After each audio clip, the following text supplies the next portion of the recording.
Hi, my name is Mo Hemmings, and I'm the Community Outreach Manager for the Atlanta Botanical Garden.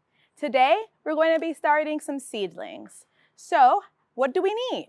I'm so glad you asked. First off, we have a couple of different ways to plant and start our seedlings.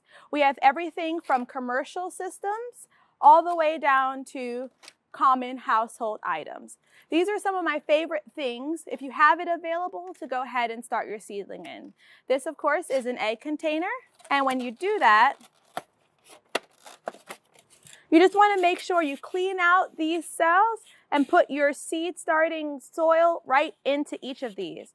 Other good containers that might be around that you can use to start your seeds include yogurt containers or even things like toilet paper or paper towel rolls that are cut and then made a base of and planted in. All of that can be things that you use to start your seeds. Let's talk about some of the commercial or things that you can get from a garden center to start your seeds. One of my favorites, like I mentioned, is our mini greenhouse. So it is a plastic tray that comes with these peat pallets. And these peat pallets just need to be soaked in water, preferably for about 24 hours overnight. And then they get solid and big like this. Once they're this size, you just take your seed and plant it inside all the way down. Cover it a little bit and then put it in your cell. Once you've got your seeds all planted and your cell filled, you pour a little bit of water into this. Cover it with your top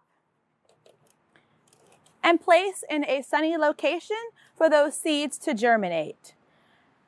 So what other options do you have in terms of seed starting mix? So if you don't want to do something like the peat pallets, you want to start with a mix, we have two versions here. This one is an OMRI label coconut coir, and it specifically says seed starting mix. That's very important. You don't want anything that says potting soil on it without that seed starting, because those items are too heavy for your little seedlings to germinate. This will expand with water in a bucket to be about 2 pounds worth of seed starting mix. So you can just break off what you need to do your seeds. We've broken off some and soaked it to make what goes into this pot here. And then, of course, you've got your bagged mix. So these two are very similar. This is concentrated coconut coir here, whereas this is got a bit of plant food already incorporated in it. And you can just put it in your pot to get your seeds started then. You could also put it in your tray. So these trays are disposable aluminum pie pans. I've also used bread pans, and I love these because of the cost efficiency of them. For 3 of these from a grocery store at about $3, you've got 3 ready-to-use greenhouses, mini greenhouses for starting your seeds, whereas with this system, it retails for about $8, and the pellets that it comes with are only good for one use because they go directly in the soil. You can, of course, purchase more pellets to refill time and time again until, of course, this plastic starts to disintegrate. So now that we've talked about some of the ways that you can start your seeds, some of your containers that you can use, we're going to actually go from this to this.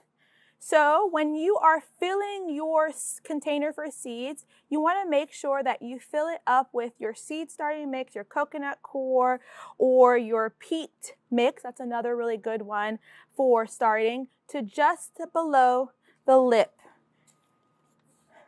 Then, always want to try and work with moist material. You want to work with moist and not soaking wet, because your seeds need the moisture to get started, but they don't want to drown in your soil. So you get it nice and mixed up. It's just like making a pie a mud pie, if you will. Get it nice and moist.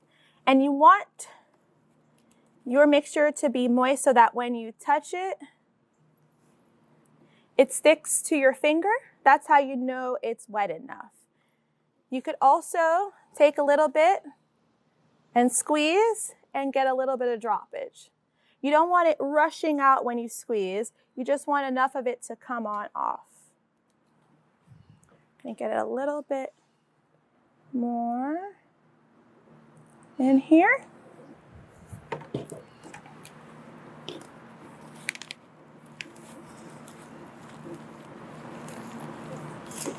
All right.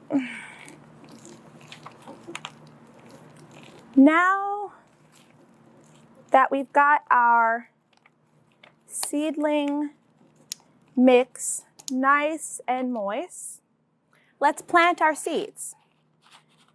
Today we're going to be planting some bigger sunflower seeds so that you can see the depth. And when you're ready, you want to just push, like you're pushing a button of an elevator, plant your seed, and then cover it gently. Just push, plant your seed, and covering it gently.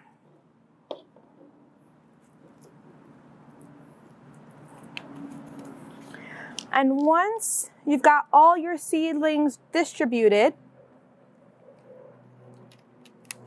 you take your top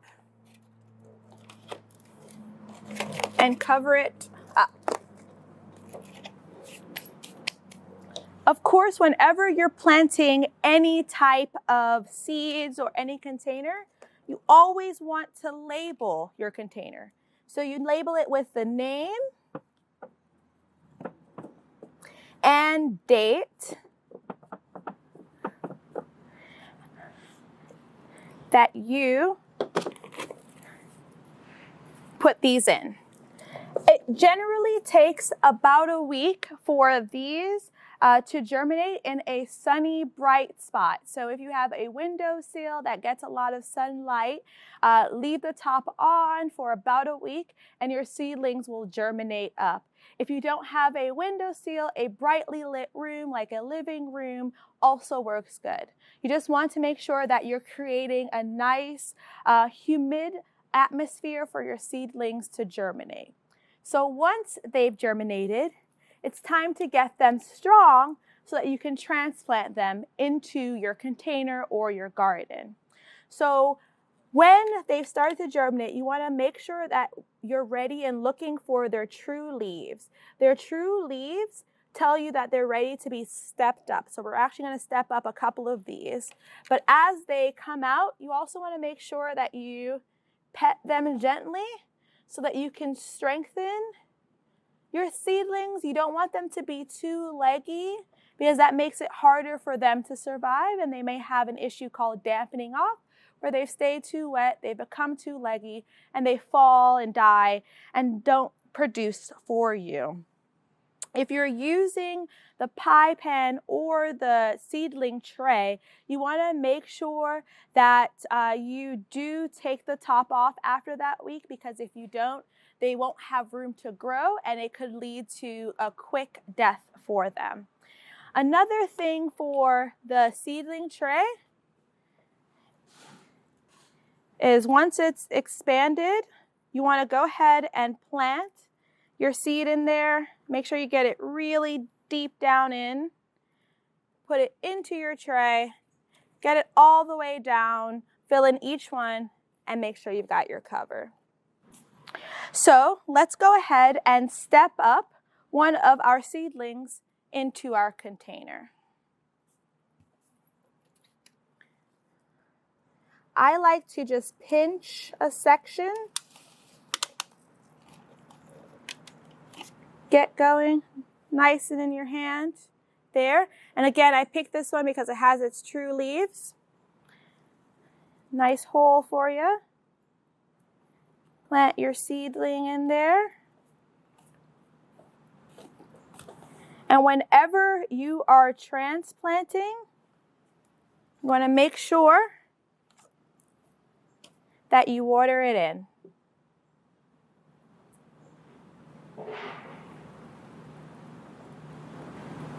And now that we've stepped up our plant here, this can stay in this container until it starts to fill it out, or you can take this and transplant it directly into its final home, be it in the ground or a larger container.